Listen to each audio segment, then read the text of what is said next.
Hello friends, welcome to S UPSC. So आज हम आपके सामने ये लेक्चर वीडियो सीरीज़ लेके आए हैं जिसमें हम लोग डिस्कस करने वाले हैं 6th जेपीएससी पीटी जो 2016 में हुआ था ना, पेपर 2। उसके जितने भी पीवाईक्यूज़ है ना, उसको हम लोग सॉल्व करने वाले हैं। तो इससे पहले 6th जेपीएससी से पहले हम लोगों ने कौन सा सॉल्व कर लिया है। तो 2024 में जो जेपीएससी हुई थी उसका पेपर 2 जो है वो हम लोगों ने डिस्कस कर लिया है। साथ ही साथ 2021 में जो जेपीएससी हुई थी है ना, उसका पेपर 2 हम लोगों ने डिस्कस कर लिया है। देखो पीवाईक्यू बहुत इंपॉर्टेंट है क्योंकि उसी से रिलेटेड आप देखोगे बहुत सारा क्वेश्चन जो है ना वो रिपीट भी कर जा रहा है। ठीक है, सेम तरह का क्वेश्चन पूछा जा रहा है। साथ ही साथ आपको एज एन थीम पता चल जाएगा कि रिवोल्ट में देखा जाए तो किस तरह का क्वेश्चन पूछा जा रहा है। एसपीटी सीएनटी जो मोस्ट इंपॉर्टेंट होता है उससे किस तरह क्वेश्चन पूछा जा रहा है, सेक्शन पूछा जा रहा है, चैप्टर पूछा जा रहा है, क्या पूछा जा रहा है, वो सबसे आपको पता चल जा रहा है कि इसमें क्या पूछा जा रहा है, क्या नहीं पूछा जा रहा है। इसीलिए ना देखो पीवाईक्यू मोस्ट इंपॉर्टेंट है। पीवाईक्यू को आपको नहीं छोड़ना है। एग्जाम से कम 7 दिन पहले, 8 दिन पहले, 10 दिन पहले, जब भी टाइम मिले एक ना दो बार आप पीवाईक्यू को देख लिया करोगे। साथ ही साथ उसको पहचानोगे। थीम मान लो एक नेशनल पार्क के बारे में दिया हुआ है या फिर एक फॉरेस्ट सेंचुरी के बारे में दिया हुआ है। ठीक है, तो जितने भी सेंचुरी झारखंड में वो एक बार पढ़ लोगे। एक मान लो रिवर के बारे में पूछा है तो जितने भी रिवर है वो पढ़ लोगे। इससे ऊपर क्या ही पूछेगा वो। ठीक है ना, तो इस तरह करके आप प्रिपेयर करोगे। ठीक है, मेरा मतलब काम था बताने के लिए, तो मैंने सोचा कि बार आपको एज इन कन्वे कर दूँ। ठीक है, चलिए स्टार्ट करते हैं। सबसे पहला क्वेश्चन है कि हु अमॉन्ग द फॉलोइंग, यहाँ पे देखो, who among the following was not an official of भुइंयर पढ़ा of Munda tribe in earlier period. मतलब इनमें से कौन मुंडा जनजाति के भुइंयरी पहड़ा के अधिकारी नहीं थे। तो कौन थे? पाठ मुंडा। पाठ मुंडा जो है वो अधिकारी नहीं थे। इसका आंसर क्या होगा? पाठ मुंडा होगा। ठीक है, रुको मैं मार्क कर दे रहा हूँ। हाँ, पाठ मुंडा इसका आंसर होगा। जहाँ पे एक्सप्लेनेशन होगा मतलब बताने लायक होगा वो मैं बता दूंगा आपको। ठीक है, उसके बाद देखो, नागवंशी रूलर राजा दुर्जन शाल को अग्री, मतलब राजा दुर्जन शाल अग्री होते हैं कि ठीक है हम आपको पे करेंगे एनुअल ट्रिब्यूट। ठीक है, किसको? मुगल एम्परर जहांगीर को 1628 में। तो अमाउंट कितना पे करना था? तो 6000 रुपये। ये बेसिकली देखोगे तो नागवंशी रूलर जो दुर्जन शाल थे ना, वो पे नहीं करना चाह रहे थे, तो इनको एज इन 12 ईयर के लिए बंद कर दिया गया था। ये मतलब जेल में बंद कर दिया गया था। कौन सा जेल में बंद किया गया था ये आपको पता करना है। ठीक है, उसके बाद ये अग्री होते हैं कि ठीक है हम आपको 6000 रुपये पेमेंट करेंगे एज एन टैक्स, तो उनको फिर छोड़ दिया गया। ठीक है, फिर देखो क्वेश्चन नंबर 3 देखो, हु वॉज द सेक्रेडोटल। ठीक है, याद रखना है सेक्रेडोटल मतलब प्रारंभिक काल में महतो के कार्यभार से पहले उरांव ग्रामीणों का पुरोहित एवं लौकिकी प्रधान कौन थे। तो पहले देखो यहाँ पे ना महतो के कार्यभार से पहले मतलब महतो जो है वो अभी हो गया। देखो office of Mahato in earlier period देखोगे तो वो कौन संभालता था। तो इसका आंसर होगा बैगा। कौन संभालता था? बैगा। तो अभी आपको ऐसे महतो पूछा जा सकता है कि ओरांव विलेज में जो अभी जो संभालते हैं कार्यभार वो कौन है? वो महतो हैं। उसके बाद यहाँ देखो क्वेश्चन नंबर 4 देखो कि हु वॉज सब head of Manjhi in community system of Santhal. तो मांझी ट्राइब में सब हेड कौन है? तो कौन है इसके? तो परानिक है। ठीक है, पारानिक है। ठीक है, संथाल सामुदायिक व्यवस्था में मांझी का उप प्रधान कौन है यहाँ पे? ठीक है, उप प्रधान पूछ रहा है, सब हेड ऑफ मांझी। तो पारानिक है। उसके बाद यहाँ पे 5 नंबर देखते हैं कि British officer who recognised Munda Mann Ki system. तो मुंडा मनकी सिस्टम को कौन मतलब यहाँ पे मंजूरी दिया जाता है, किनके द्वारा, ये पूछा जा रहा है। ब्रिटिश ऑफिसर्स का नाम पूछा जा रहा है। तो थॉमस विल्किंसन है। कौन है? Thomas Wilkinson as in Munda Mann Ki system को यहाँ मंजूरी देते हैं। उसके बाद क्वेश्चन नंबर 6 देखो कि कौन सा स्टेटमेंट रिगार्डिंग डोकलो सोहर महासमिति इज नॉट करेक्ट। कौन सा सही नहीं है, मतलब डोकलो सोहर महासमिति के लिए कौन सा सही कथन नहीं है। तो अपोज्ड द पंचायती राज, ये सही है। उसके सपोर्टेड द पंचायती राज। तो देखो दोनों में से एक तो सही, मतलब एक आंसर हो ही जाएगा क्योंकि देखो एक में लिखा हुआ है oppose the panchayati raj election और यहाँ पे सपोर्टेड द पंचायती राज। तो ये यहाँ पे जो ऑप्शन बी जो है ना, ये इसका सही आंसर है। मतलब ये मतलब जो ढोकलो सोहर महासमिति जो है ना वो सपोर्ट नहीं करते थे पंचायती राज को। ठीक है, वो फेवर करते थे कस्टमरी सिस्टम को और एक्सेप्ट करते थे मुंडा मनकी से रिस्पेक्टिवली। उसके बाद देखो रिप्रेजेंटेटिव्स को। उसके बाद क्वेश्चन नंबर 7 देखो, family who cleared jungle and prepared the land for plough. मतलब वह लोग जिसने जंगल को साफ किया और खेती के लिए तैयार किया, उस परिवार को क्या कहा जाता है? तो उस परिवार को भुइंयर्स कहा जाता है। क्या कहा जाता है? भुइंयर्स। ठीक है, मतलब ये आपको पढ़ना था, ठीक है, ये सब इंपॉर्टेंट है। उसके बाद क्वेश्चन नंबर 8 देखते हैं कि इन विलेज ऑर्गेनाइजेशन देखोगे फंक्शन ऑफ विलेज बैगा, तो ओराव जनजाति में विलेज बैगा का काम क्या है, तो उनको as in to propitiate the village duties, मतलब ग्रामीणों देवताओं का शांत करना। ग्रामीण में देवता होता है भूत प्रेत, मतलब भूत होता है सबका अपना, मतलब अगर आप एज इन गाँव से होंगे तो आपको पता होगा ये सब बात, नहीं भी पता होगा कोई बात नहीं, अपने देवता होते हैं कुल देवता, उनको एज इन शांत करना। उसके बाद क्वेश्चन नंबर 9 देखो, what is the main profession of southerns of Jharkhand. तो देखो आप लोगों ने पढ़ा होगा 33 जनजातियां हैं झारखंड में रहने वाले में, जो जनजाति में नहीं आते हैं और वो झारखंड के मूल निवासी हैं, उनको सदन बोला जाता है, ठीक है। तो सदन का काम क्या है, वो एग्रीकल्चर थे, ठीक है। तो झारखंड में सदन का मुख्य व्यास क्या है, वो खेती करना है। उसके बाद 10 नंबर देखो कि in one of the following language, which of the one of the following language has become existing from, मतलब एक्सटेंट हो रहा है, extent from Adivasi tribe of Jharkhand. मतलब यहाँ पे निम्नलिखित भाषाओं में से कौन सा भाषा झारखंड के आदिवासी समुदायों से विलुप्त हो रही है, तो कौन सा भाषा है, तो यहाँ पे असुरी भाषा जो है, असुर, वो विलुप्त हो रहा है। फिर यहाँ पे 10 नंबर देखो कि among the freedom fighters of Jharkhand who was first शहीद मटियर, तो पहले शहीद कौन है, तो इसमें से आपको ये याद रहना चाहिए, सबसे पहले शहीद जो है वो तिलका मांझी थे। कौन थे, तिलका मांझी थे, वेरी इंपॉर्टेंट है तिलका मांझी। देखो तिलका मांझी के बारे में अगर आपको और भी कुछ अगर जानना है तो देखो मैं यहाँ पे एज इन लिख देता हूँ। तिलका मांझी, इनका टाइम पीरियड था 1783 से लेके 1785, ठीक है, ये एक हो गया। उसके बाद इनको एज इन भागलपुर में फांसी दे दी गई थी 1785 में, हैंग्ड, ठीक है, दूसरा इन्फॉर्मेशन हो गया। उसके बाद इनके नाम पे तिलका मांझी यूनिवर्सिटी खोला गया है, ठीक है। ये कहाँ पे खोला गया है, तिलका कब खोला गया है, 1991 में खोला गया है, ठीक है। और ये किनके खिलाफ एज इन वो कर रहे थे, रिवोल्ट कर रहे थे, तो क्लीवलैंड, ठीक है, क्लीवलैंड के खिलाफ कर रहे थे। इतना इन्फॉर्मेशन आपको तिलका मांझी के बारे में पता होना चाहिए। उसके बाद क्वेश्चन नंबर 12 देखो कि टू हुम फर्स्ट परमवीर चक्र वॉज अवॉर्डेड इन झारखंड, तो पहला परमवीर चक्र जो है वो एल्बर्ट एक्का को दिया गया था। तो इससे आपको क्या पता चलता है कि आपको जितने भी अवॉर्डी जो है वो पता होना चाहिए। तो चलिए हम लोग अवॉर्डी देख लेते हैं। देखो ये भी इंपॉर्टेंट है अवॉर्डी देखना, है ना। देखो अवॉर्डी में सबसे पहले आप देख लो पद्म भूषण, तो पद्म भूषण किसी को मिला होगा, तो किनको मिला है, तो एज इन हमारे ऋषोम गुरु शिबू सोरेन जी को मिला है, ठीक है, 2026 में। ये हो गया आपका। महेंद्र सिंह धोनी को मिला था 2018 में। 2019 में भी किनको मिला है, तो करिया मुंडा को मिला है 2019 में। और इनसे पहले SK बंदोपाध्याय, ठीक है, उनको मिला है 2010 में। इतना हो गया। उससे पहले आप देखो पद्मश्री, मतलब पहले नहीं, पद्मश्री का भी कुछ होना चाहिए। पद्म भूषण हो गया हमारा, पद्म भूषण, यहाँ पे पद्म श्री देख लो। देखो ये सब इंपॉर्टेंट है इसलिए मैं बता दे रहा हूँ। तो पद्मश्री जो है वो महावीर नायक को मिला है, महावीर नायक को मिला है 2025 में। इनसे पहले किन को मिला है, तो 2024 में पूर्णिमा महतो को मिला है 2024 में, खेल के लिए, है ना। उसके बाद चामी मुर्मू को मिला है 2024 में पर्यटन के लिए, ठीक है।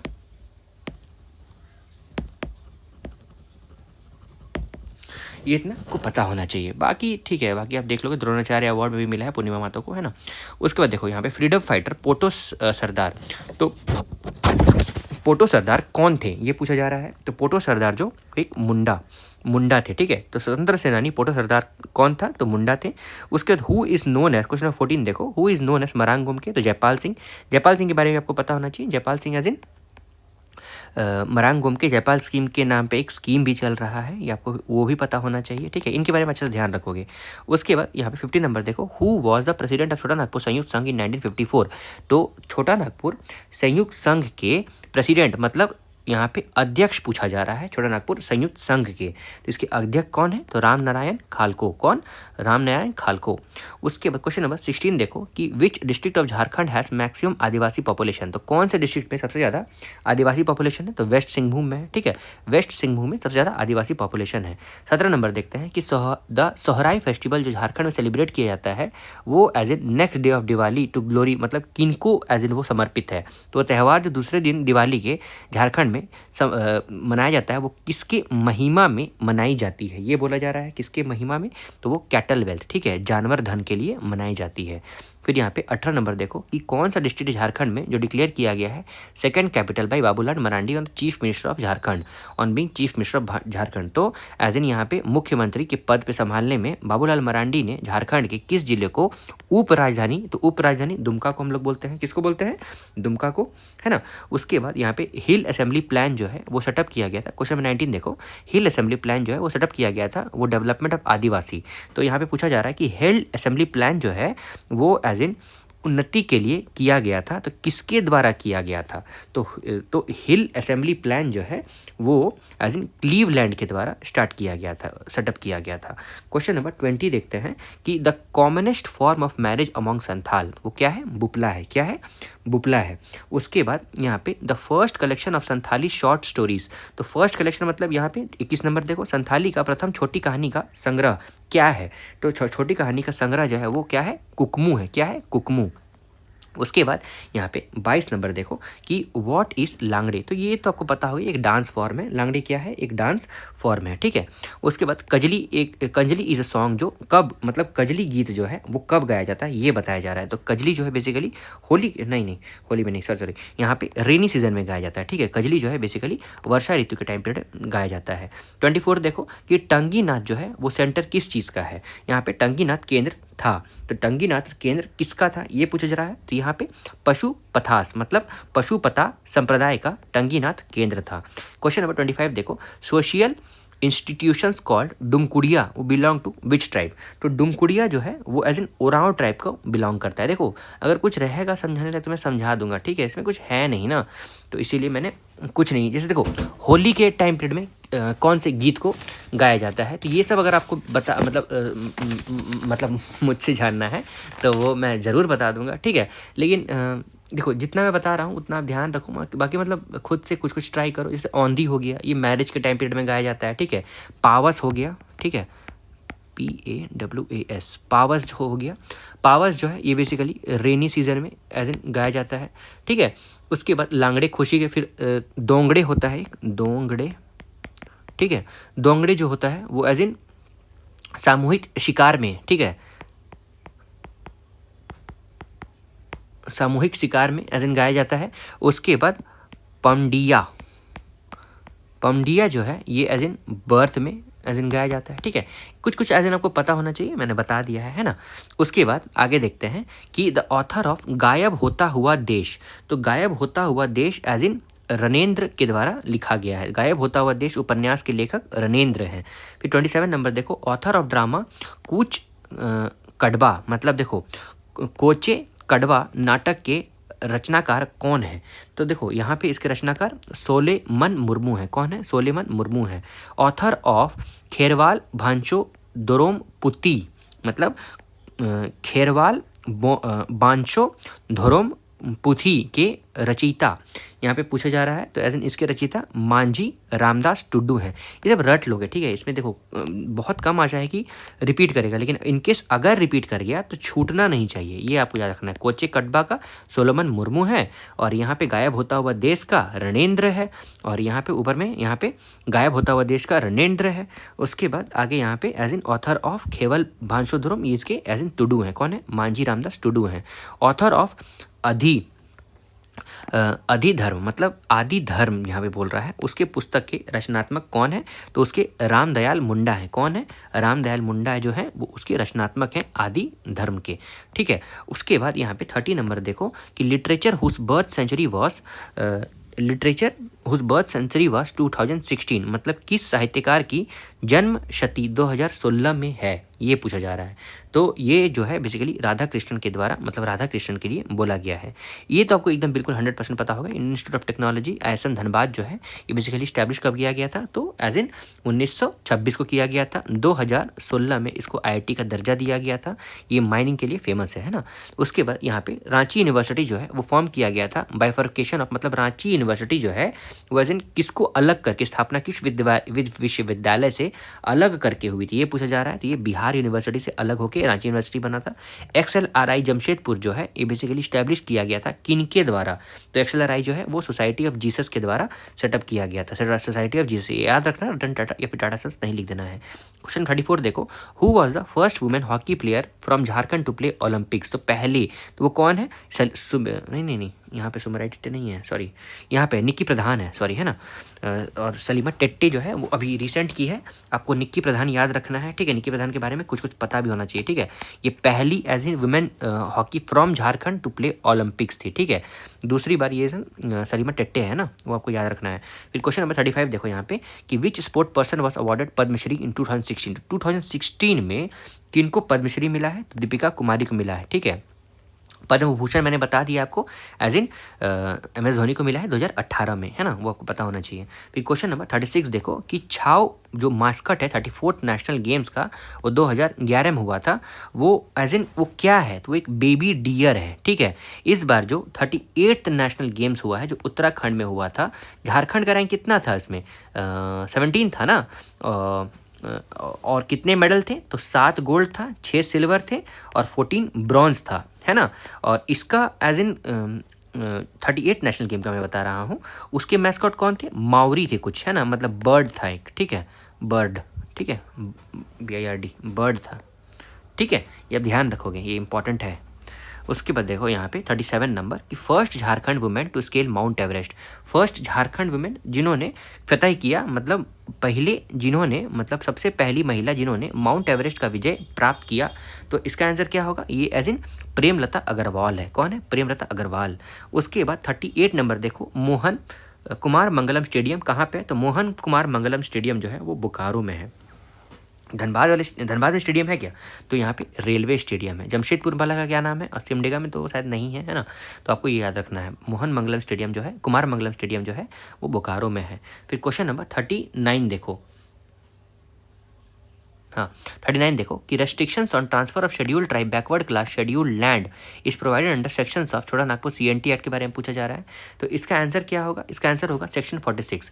अब देखो एज एन आपको थोड़ा सा और पता होना चाहिए कि CNT एक्ट जो सेक्शन 46 है वो कहता क्या है।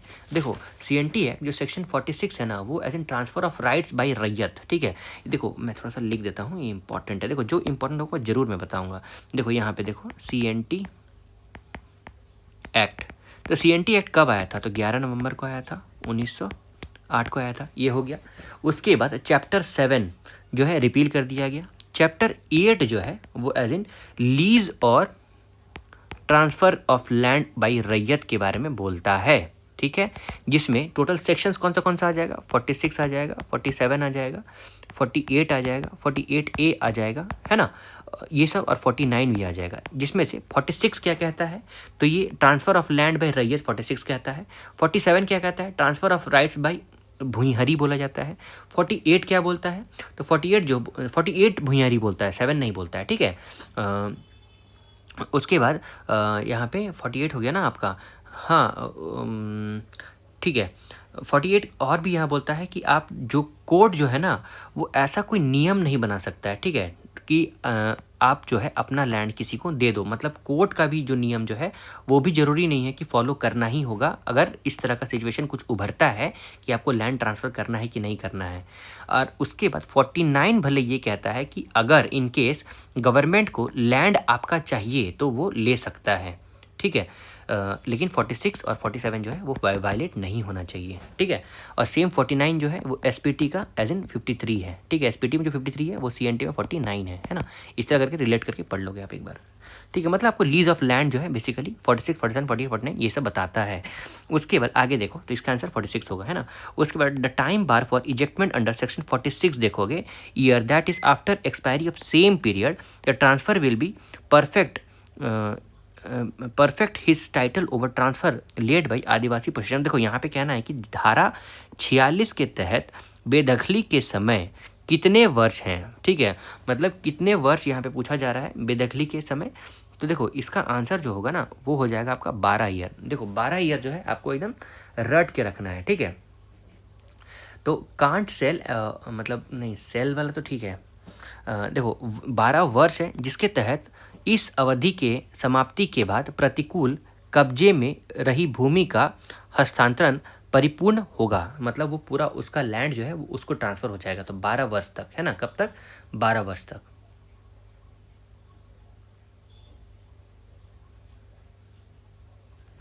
ठीक है, चलिए आगे बढ़ते हैं, है ना, कि यहाँ पे ये आपको समझ में आया ना, आई होप आपको समझ में आ गया होगा। फिर यहाँ पे देखो सेक्शन 71A बोल रहा है, ये वेरी इंपॉर्टेंट है, किसका, CNT एक्ट का 1908, जो बेसिकली प्रोवाइड करता है पावर कि आप रिस्टोर कर सकते हो, जो आप मतलब प्रोसेशन आपको आपके पास से चली गई है, आप उसको फिर से वापस ले सकते हो by member of scheduled tribe over land land lawful transferred has been inserted by dash law. तो बेसिकली लॉफुल ट्रांसफ़र जो है वो इंसर्ट किस संशोधन के हिसाब से किया गया है, ये पूछा जा रहा है। तो ये Bihar schedule area regulation act 1969। तो अगर आपको अगर मतलब 71A अगर आपको देखना है तो बेसिकली रिस्टोरेशन ऑफ राइट्स है ये सेक्शन 71A। पहले 71 अगर आप देख लो, है ना, सेक्शन 71 देख लो, ये क्या कहता है कि पावर मतलब to replace in possession tenant unlawfully ejected, मतलब अगर मान लो आपको अनलॉफुली किसी लैंड से हटा दिया जाता है, ठीक है, तो वो जो आपके पास पावर है कि आप DC से जाके कंप्लेन करो और अपना लैंड फिर से वापस ले सकते हो, ठीक है। ये हो गया आपका 70। उसके बाद यहाँ पे 71A जो है वो सेक्शन 69A को एज इन यहाँ पे क्या करता है 1969 में, सॉरी 71A जो है वो आता है 1969 में। वो क्या कहता है कि रेस्टोर कर सकते, मतलब लैंड जो है वो आपको वापस लिया जा सकता है अगर आपका लैंड कोई रॉन्ग तरीके से, गलत तरीके से अगर ले लिया है, और अगर उसको रिटर्न करना है तो DC का परमिशन अनिवार्य है, ठीक है, DC का परमिशन अनिवार्य है। वहीं 72 क्या करता है, सरेंडर कर सकते हो लैंड को with an prior performance permission of DC। Land जो है आप सरेंडर कर सकते हो कि ठीक है ये हमारा लैंड है, ये मेरा लैंड नहीं है, हमको नहीं चाहिए, ये सरेंडर कर रहे हैं। उसके बाद 73 जो है वो क्या कहता है, अबैंडमेंट ऑफ लैंड बाई रैयत, अबैंडमेंट बाई लैंड ऑफ रैयत, है ना। उसके बाद यहाँ पे 42 नंबर देखो मैं इसलिए इतना ऊपरी बता रहा हूँ कि इन केस अगर आप लोगों ने पढ़ लिया है CNT SPT तो आपको समझ में आ रहा होगा, नहीं पढ़ा होगा तो थोड़ा मुश्किल है ना, इसलिए मैं ऊपर बना रहा हूँ। डेप्थ में बताऊंगा तो फिर बहुत टाइम लगेगा भाई, है ना। देखो छोटा नागपुर CNT एक्ट 1908 में ए फीमेल ऑफ खूट खटीदारी इस, तो खूट खटीदार के मतलब यहाँ पे देखो कि छोटा नागपुर कश्तकारी अधिनियम 1908 के अंतर्गत एक कन्या खूट खटीदार को, तो कन्या खूट कटीदार को क्या बोल रहा है कि excluded from inheritance right on ancestor properties, मतलब ना उनको ना अपने पिता का एंसेस्ट्रल प्रॉपर्टीज नहीं मिल सकता है, ये कहना है, ठीक है। 43 देखो द टर्म भूइंहरी टेन्योर जो है वो डिफाइन किया गया छोटा नागपुर टेनेंसी एक्ट 1899 में, इंक्लूडेड, तो बेसिकली इंक्लूड्स किसको इंक्लूड करता है, तो यहाँ पे भूइंहरी खूट खरीदार को बोल रहा है, ये क्या है, भूट खेता, ठीक है। अगर मैं पूछूं कि भूट खेता जो है वो कौन से सेक्शन में दिया गया है तो आप बता सकते हो क्या, एज एन मुझे तो शायद थोड़ा थोड़ा याद है कि भूट खेता जो है वो कहाँ दिया गया है, और ये ना सेक्शन नंबर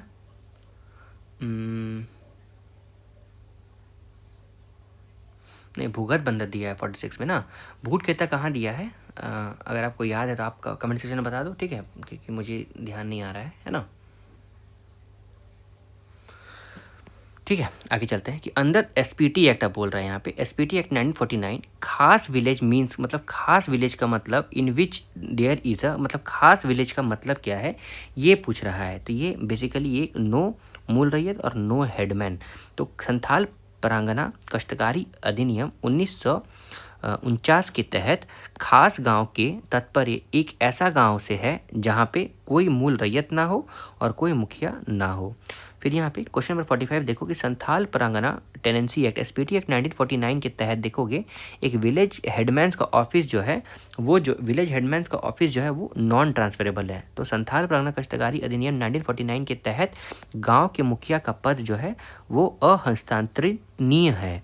उसके बाद क्वेश्चन नंबर 46 देखो कि सेक्शन कौन से के अंतर SPT रूल 1949 में एक लैंड जो है बेसिकली मतलब land which is not recorded as such shall be recognised और treated as a mool raiyat का जोत प्राइवेट होल्डिंग और मूल रैयत का ऑफिशियल होल्डिंग। तो बेसिकली इसका आंसर जो होगा ना वो होगा 10, ठीक है। तो सेक्शन 10 देखोगे अगर आप SPT का, वो क्या कहता है, तो अगर आप उसको जान लोगे तो आपको बहुत कुछ समझ में आ जाएगा कि एनी लैंड मतलब वैसा लैंड जिसमें मतलब मूल रैयत जो है ना वो कंसिडर नहीं किया जाएगा, ये बोल रहा है कि मतलब any land not mool raiyati will won't be considered as a mool raiyati जोत, ठीक है। उसका मतलब कोई मालिक नहीं है, वही कह रहा है यहाँ पे। उसका section 33 of Santhal Pargana SPT act के सेक्शन 33 को बोल रहा है, ठीक है। ये basically SPT act 1949 settlement of waste land is liable to be set aside if not cultivated within, मतलब कितने साल में, जिसका आंसर तो 5 साल होना चाहिए, है ना।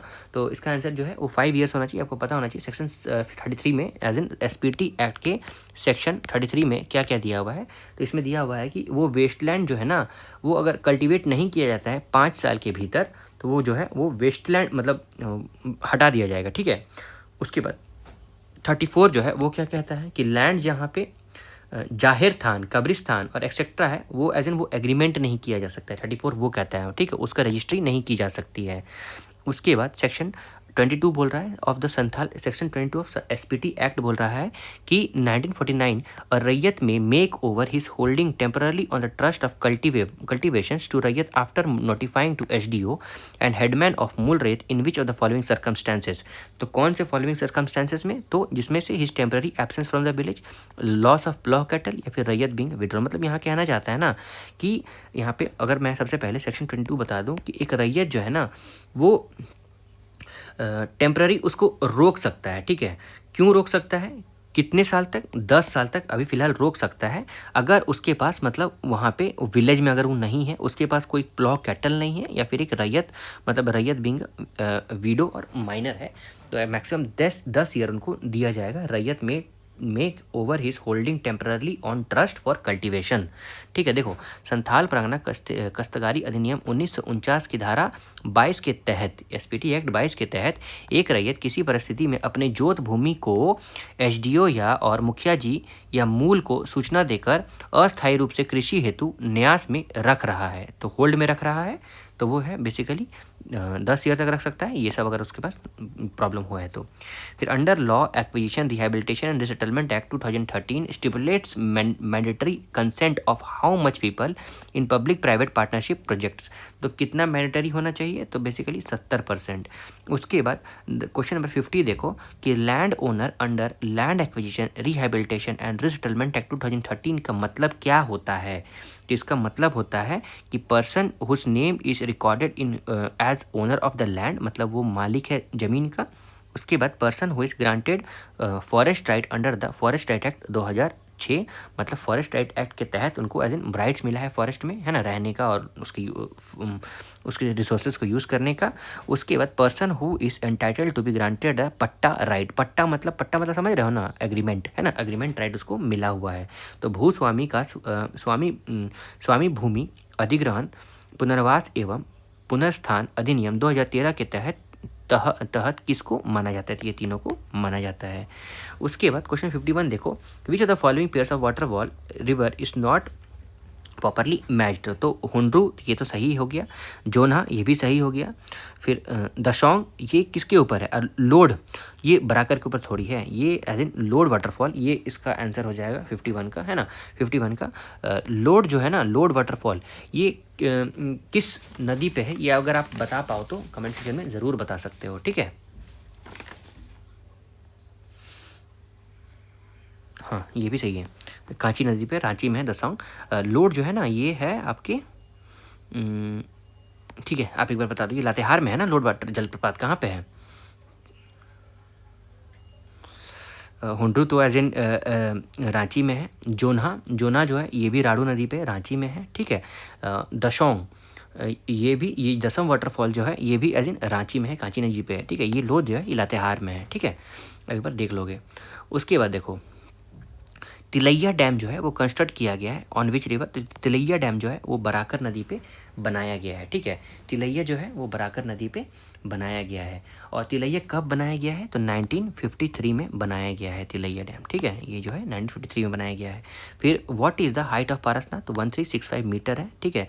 क्या बोलते हैं, दशमेश हिल भी बोलते हैं ना इसको, और ये कौन से जिला में है, गिरिडीह डिस्ट्रिक्ट में है, ठीक है, पारसनाथ हिल्स, ठीक है, मधुबन इसके नीचे है।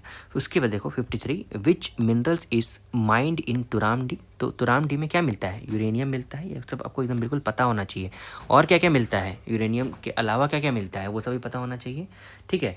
जैसे कि मान लो अगर मैं बता दूं कि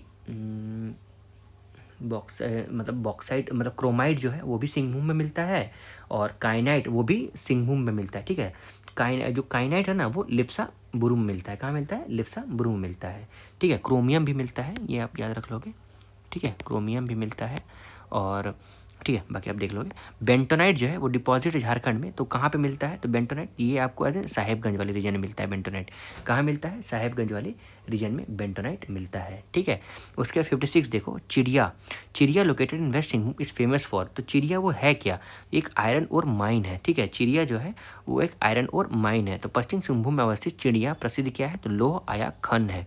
उसके 57 देखो कि which district is the largest producer of lac. Lac production जो है वो सबसे ज़्यादा खूंटी में होता है।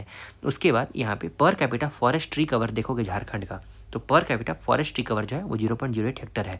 याद रखना है, 2021 में भी ये क्वेश्चन पूछा गया था।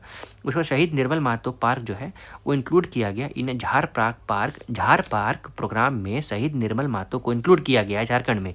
ये कहाँ पे है शहीद निर्मल महतो? तो ये आपको पता होना चाहिए कि शहीद निर्मल महतो पार्क जो है वो हजारीबाग में है। कहाँ पे है? हजारीबाग में है। रजरप्पा जो है वो सिचुएटेड है कौन से? कॉन्फ्लुएंस ऑफ रिवर्स, मतलब एज इन रजरप्पा किन नदियों के संगम में है? तो रजरप्पा जो है वो यहाँ पे भेड़ा नदी है ना, ये है, हाँ, दामोदर और भेड़ा नदी में है। ठीक है, रजरप्पा एज इन काली माँ का मंदिर है। ठीक है, कौन से डिस्ट्रिक्ट में है? तो एज इन रामगढ़ डिस्ट्रिक्ट में है ना। हाँ, अगर मैं सही हूँ तो। उसमें रैंक देखोगे झारखंड का among the Indian state on as on doing business में, तो 2016 में देखोगे तो वर्ल्ड बैंक और DIPP के द्वारा, तो इंडिया का मतलब झारखंड का रैंक जो है वो 7th है। ठीक है, 2016 के वर्ष बैंक में 2016 में विश्व बैंक एवं DIPP के अनुसार व्यापार सुगमीकरण में भारतीय राज्यों में झारखंड का स्थान जो है वो 7th है। ठीक है, उसके बाद 62 देखो कि न्यू इंडस्ट्रियल पॉलिसी 2016 के तहत गवर्नमेंट ऑफ झारखंड ने क्या किया है? टॉप प्रायोरिटी दिया है to rural electrification with an objective of, तो रूरल इलेक्ट्रिफिकेशन मतलब तो गांव में इलेक्ट्रिसिटी देना है, तो 100% इलेक्ट्रिफिकेशन बाय 2017 होना चाहिए। ग्रामीण विद्युतीकरण के को सर्वोच्च प्राथमिकता देते हुए विद्युतीकरण का लक्ष्य जो है वो 100% होना चाहिए, विद्युतीकरण 2017 तक। उसके बाद 16.3 देखते हैं कि 2016 industrial policy of government of Jharkhand is suppose to have been operational for period of, तो कितने साल के लिए ये? तो बेसिकली 5 साल के लिए ऑपरेशनल होगा। उसके बाद क्वेश्चन नंबर 64 देखो कि न्यू इंडस्ट्रियल पॉलिसी 2016 एक mega project under cement sector requires a minimum investment of कितना? तो मिनिमम इन्वेस्टमेंट ऑफ ये 300 करोड़ चाहिए, मतलब नई औद्योगिक नीति 2016 के अंतर्गत सीमेंट क्षेत्र में बृहत परियोजना के लिए न्यूनतम पूंजी निवेशक की आवश्यकता कितनी है? तो 300 करोड़ है। उसके बाद देखो यहाँ पे 65 कि according to 2008 rehabilitation and resettlement policy of government of Jharkhand, state level rehabilitation और रिसेटलमेंट काउंसिल जो है वो कितने टाइम में मिलना है, मतलब कितना इंटरवल में मिलना है? तो ये बेसिकली ट्वाइस अ ईयर मिलना चाहिए। उसके बाद Jharkhand single window clearance act जो है वो 2015 में आया था। ये सब पता होना चाहिए, सब रटा हुआ होना चाहिए, है ना। बोकारो स्टील प्लांट जो है वो कंस्ट्रक्ट किया गया था किसके हेल्प से? तो एज इन रशिया के हेल्प से किया गया था। ठीक है, बोकारो स्टील प्लांट जो है वो रशिया के हेल्प से बना था। ठीक है, उसके बाद DVC जो है, मान लो अगर मैं DVC बोल दूँ तो DVC जो है वो एज इन अमेरिका के हेल्प से बना था। ठीक है, स्वर्ण रेखा स्वर्ण रेखा जो है वो इलेक्ट्रिफिकेशन प्रोजेक्ट में पतरातू, हाँ पतरातू जो है वो एज इन पतरातू डैम जो है वो रशिया के हेल्प से बना था। ठीक है, और ठीक है बस इतना आपको याद, मतलब है तो बहुत कुछ पर ठीक है आपको, जैसे मान लो बोकारो स्टील प्लांट हो गया। ठीक है, तो बोकारो स्टील प्लांट का हम लोगों ने रशिया देख लिया। ठीक है, USSR भी है। ठीक है, यहाँ पे USSR नहीं है इसीलिए वो मैंने नहीं टिक आउट किया, नहीं तो मैं USSR ही टिक करता। ठीक है, मैंने तो USSR भी पढ़ा था। ठीक है, और बस ठीक है आगे देखते हैं कि ग्रेनाइट पॉलिशिंग इंडस्ट्री जो JSMDC में है वो कहाँ पे है? JSMDC जो है वो कहाँ लोकेटेड है ये पूछ रहा है। तो ये एज इन तुपुदाना रांची में है, JSMDC। उसके बाद garden rich ship builder and engineer limited diesel engine plant जो है वो कहाँ लोकेटेड है, तो वो रांची में लोकेटेड है। गवर्नमेंट ऑफ इंडिया ने एक सैंक्शन किया है, मतलब है सैंक्शन इलेक्ट्रॉनिक मैन्युफैक्चरिंग क्लस्टर। तो इलेक्ट्रॉनिक मैन्युफैक्चरिंग क्लस्टर जो है वो कहाँ सेटअप करने के लिए, तो आदित्यपुर। आदित्यपुर कहाँ पे है, ये जमशेदपुर में है, ठीक है, जमशेदपुर में है। उसके बाद यहाँ पे 71 देखो कि बिहार स्पॉन्ज आयरन प्लांट जो है वो कहाँ लोकेटेड है, तो बिहार स्पॉन्ज आयरन ये आयरन प्लांट जो है वो चांडिल में लोकेटेड है, ठीक है। उसके बाद 71 देखो कि मुख्यमंत्री जन वन योजना जो है वो लॉन्च किया गया पहली बार इन विच स्टेट, तो मुख्यमंत्री जन वन योजना जो है वो एज इन झारखंड में लॉन्च किया गया था।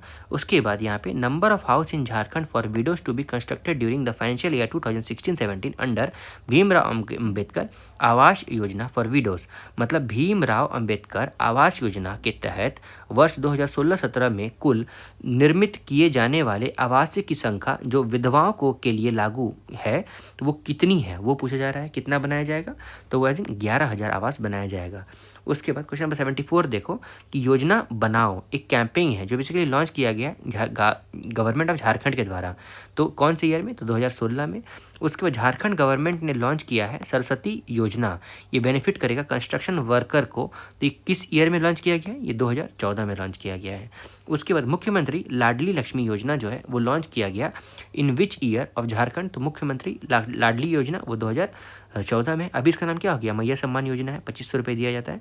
कैंपा का मतलब क्या होता है, देखो कैंपा का मतलब जो है वो Jharkhand compensatory afforestation fund management and planning authority, ये इसका फुल फॉर्म है ना। उसके बाद 78 नंबर देखो, गवर्नमेंट ऑफ झारखंड ने इनिशिएट किया है वाइल्ड लाइफ मैनेजमेंट, क्या wild life management plant for a period of कितने year, wild life management plant कितने साल के लिए, तो ये 10 साल के लिए, 10 years in different wild life sanctuary existing in the state of Jharkhand, क्या wild life Jharkhand initiated wild life management plant. उसके बाद यहाँ 79 देखो कि national mission for green India जो है वो इनिशिएट किया गया in the following states by government of India. इसका एम क्या है, national mission for green India का, तो इसका एम है मतलब इम्प्रूव करना डेंसिटी ऑफ एग्जिस्टिंग फॉरेस्ट, कहाँ पे, झारखंड में। उसके बाद यहाँ पे देखो Jharkhand state Ganga river conservation authority जो है वो किस साल जो है, मतलब झारखंड राज्य गंगा नदी संरक्षण प्राधिकरण में गठित किया गया, किस ईयर में गठित किया गया, तो 2009 में ये बना था। उसके बाद 81 देखो climate change knowledge network in Indian agriculture CCKNIA जो है वो लॉन्च किया गया था कौन से ईयर में, तो ये बेसिकली ये लॉन्च किया है 2013 में इन द 3 स्टेट्स, कहाँ महाराष्ट्र, झारखंड और उड़ीसा में। उसके बाद क्वेश्चन नंबर 82 देखो Jharkhand state majorly falls under tropical monsoon climate reason, ठीक है, उष्ण कटिबंधीय मानसून जो है वो झारखंड में है। उसके बाद 83 देखो कि स्टेट क्लाइमेट सेल जो है वो ऑर्गेनाइज करता है, मतलब has been established in state of Jharkhand, तो क्या इस्टेब्लिश किया गया है, तो स्टेट क्लाइमेट सेल। यहाँ पे देखो किसके सहयोग से, झारखंड राज्य में जलवायु केंद्र जो है वो स्थापित किया गया है, तो जलवायु केंद्र जो है जो United Nation Development Programme UNDP के हेल्प से ये बेसिकली सेटअप किया गया था। क्वेश्चन नंबर 84 देखो कि when was Jharkhand action plan on climate change published, तो Jharkhand action plan on climate change जो है वो एज इन 2015 को ये इस्टेब्लिश किया गया था। कब इस्टेब्लिश किया गया था, 2014 को, है ना, सॉरी 2015 को नहीं, 2014 को। उसके बाद 85 नंबर देखो कि according to Jharkhand action plan on climate change report 2014 which is the most sensitive district, सबसे सेंसिटिव डिस्ट्रिक्ट जो है ये आपको पता होगा सरायकेला खरसावां है, कौन से जोन में आता है, 4 में आता है ना। उसके बाद देखो 86 नंबर देखते हैं कि major issues faced by forest sector of state of Jharkhand which in turns affect the climate are, तो क्लाइमेट को अफेक्ट करता है, तो मेजर प्रॉब्लम क्या है झारखंड में, तो ये अभी फिलहाल फॉरेस्ट फायर है, ठीक है। उसके बाद 87 नंबर देखते हैं कि state of Jharkhand forest categorised as a reserve forest, तो इसमें रिजर्व फॉरेस्ट उसको बोला जाता है जिसे प्रोहिबिट किया जाता है all the activity unless permitted. उसके बाद 88 नंबर देखो, 88 नंबर क्या कहता है कि how many different climatic regions are present in state of Jharkhand in NIDM report, तो क्लाइमेटिक रीजन पूछा जा रहा है, तो कितने अलग अलग है, 3 है, कितने हैं, 3 क्लाइमेटिक रीजन है। उसके बाद क्वेश्चन नंबर 89 देखो कि Jharkhand state disaster management authority JSDMA जो है वह कंस्टिट्यूट किया गया इन द ईयर, तो JSDMA जो है वो कब कॉन्स्टिट्यूट किया गया है, तो 2010 में कॉन्स्टिट्यूट किया गया है। उसके बाद 90 नंबर देखो, 90 नंबर बोलता है कि district disaster management authority DDMA जो है वो कब स्टैब्लिश किया गया, तो DDMA जो है वो एज इन मतलब सॉरी DDMA जो है वो किनके द्वारा हेड किया जाता है? तो डिस्ट्रिक्ट मजिस्ट्रेट के द्वारा भी किया जा सकता है और डिस्ट्रिक्ट कलेक्टर, मतलब इसका आंसर जो होगा all of them as case में भी होगा इसका आंसर, ठीक है। फिर 91 देखो, फंक्शन जो है of development of disaster management knowledge come demonstration centre, सृजन जो है ये क्या है? तो सृजन जो है वो एक क्रिएटिंग नॉलेज कम डिमॉन्स्ट्रेशन सेंटर है, क्रिएटिंग अवेयरनेस सेंटर है, साथ ही साथ प्रोवाइड करता है local need based information, all of the above हो जाएगा। फिर 92 को देखो कि कौन से साल में Jharkhand state of Jharkhand experience करता है severe drought due to deficit of rainfall. तो रेनफॉल की कमी के कारण सूखा कब पड़ा था? तो 2010 में पड़ा था। कब पड़ा था? 2010 में पड़ा था। सेक्शन कौन सा सेक्शन है? 93 देखो कौन सा सेक्शन है? तो इसमें एज इन ये सेक्शन 14.1 है of state disaster management act 2005, जो एम्पावर करता है गवर्नर को कि आप स्टैब्लिश कर सकते हैं डिजास्टर मैनेजमेंट अथॉरिटी SDMA। तो सेक्शन 14 का सेक्शन क्लॉज 1। उसके बाद 94 देखो कि the first wifi village Jharkhand में ये कहाँ पे है? तो फर्स्ट वाईफाई विलेज जो है वो कसमार में है। कहाँ पे है? कसमार में है। 95 नंबर देखते हैं कि which one of the following has signed MOU sign किया गया है झारखंड स्टेट रिसेंटली, किसके लिए? तो establishment of countries first sports university. तो पहला स्पोर्ट्स यूनिवर्सिटी जो है ना वो कहाँ पे होगा? CCL में होगा, ठीक है। उसके बाद देखो 96 नंबर देखो यहाँ पे कि which among the following is environmentalist from Jharkhand to have been honoured with an Padmashri. तो पद्मश्री किनको मिला है ये पूछ रहा है। तो ऐसे इनको सिमोन ओराओं को मिला है। किनको मिला है? सिमोन ओराओं को मिला है। फिर 97 नंबर देखते हैं कि who has been honoured by Jharkhand Vidhan Sabha as being legislator in 2016। तो विधानसभा में एज इन लेजिस्लेटर पूछ रहा है, तो ये एज इन स्टीफन मरांडी है। Who has been honoured Jharkhand Vidhan Sabha as in, तो स्टीफन मरांडी है। उसके बाद 98 नंबर देखो कि in Republic Day parade of 2015 the tableau that was rewarded second prize, वो किसका था? तो सेकंड प्राइज टेबलो जो है वो एज इन मलुती टेम्पल को मिला था। उसके बाद यहाँ पे झारखंड जो है वो पहला स्टेट बन जाता है जो इंट्रोड्यूस करेगा डायरेक्ट बेनिफिट ट्रांसफर इन कम्युनिटी। तो DBT इन कम्युनिटी, तो किनके द्वारा? तो केरोसिन ऑयल, DBT जो है वो केरोसिन ऑयल के लिए दिया जाएगा। लास्ट क्वेश्चन, ऊर्जा गंगा जगदीशपुर हल्दिया गैस पाइपलाइन जो है वो किस डिस्ट्रिक्ट से पास नहीं होता है? तो वेस्ट सिंहभूम से ये पास नहीं होता है, ठीक है। ये था टोटल 100 क्वेश्चन जिसको हम लोगों ने बहुत थॉरली डिस्कस किया है। ज़्यादा मैंने ऑप्शंस को इसलिए नहीं समझाया है क्योंकि देखो यहाँ पे 2016 में थीम थोड़ा अलग है, तो क्वेश्चंस का जो लेवल है वो भी थोड़ा सा अलग है, इसलिए मैंने ज़्यादा उसमें कुछ समझाया नहीं है। आप एक बार इस लेक्चर वीडियो सीरीज़ को देख लोगे और कौन सा क्या आंसर है वो भी एक बार याद कर लोगे, उसके बाद आराम से आप जाओ, क्वेश्चन आपका बन जाएगा, ठीक है। उस पर आप टेंशन मत लो, ज़्यादा दिन है नहीं तो टेंशन लेकर कोई फ़ायदा है नहीं, है ना। Thanks and have a nice day ahead.